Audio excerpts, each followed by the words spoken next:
எனக்கு 2026ல எங்க தளபதி சிஎம். எனக்கு 2026 எங்க தளபதி விஜய் தான் சிஎம் ஆகணும் என்ற வசனத்துடன் வைரலாகி வரும் கோமட் திரைப்படத்தின் ட்ரெய்லர். திரையரங்கையே அதிர வைக்கும் சத்தம். தலைவர் விஜய் அவர்கள் சினிமாவை விட்டு விலகி இருந்தாலும் சினிமா அவரை விட்டு விலகுவதில்லை என்பதற்கு இதுவே சான்று.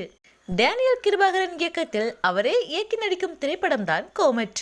இப்படமானது விரைவில் திரைக்கு வர இருக்கிறது. இந்நிலையில் இப்படத்தின் ட்ரெய்லரானது சமீபத்தில் வெளியாகி பலரையும் கவர்ந்துள்ளது. இந்த ட்ரெய்லரில் தலைவர் விஜயின் ரெஃபரன்ஸ் வைக்கப்பட்டுள்ளது. இப்படத்தின் நாயகன் எனக்கு 2026 எங்க தளபதி சிஎம் ஆகணும் என்று கூறுவது போன்று ஒரு வசனம் அமைக்கப்பட்டுள்ளது. அதனைத் தொடர்ந்து தலைவர் விஜய் அவர்கள் மாநாட்டில் பேசியிருக்கும் என் நெஞ்சில் குடியிருக்கும் என்ற வாசகமும் இடம்பெற்றுள்ளது.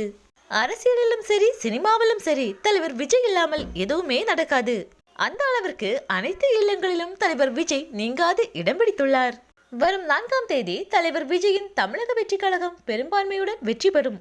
தலைவர் விஜய் அவர்கள் சிஎம் ஆக வாழ்த்துக்கள்.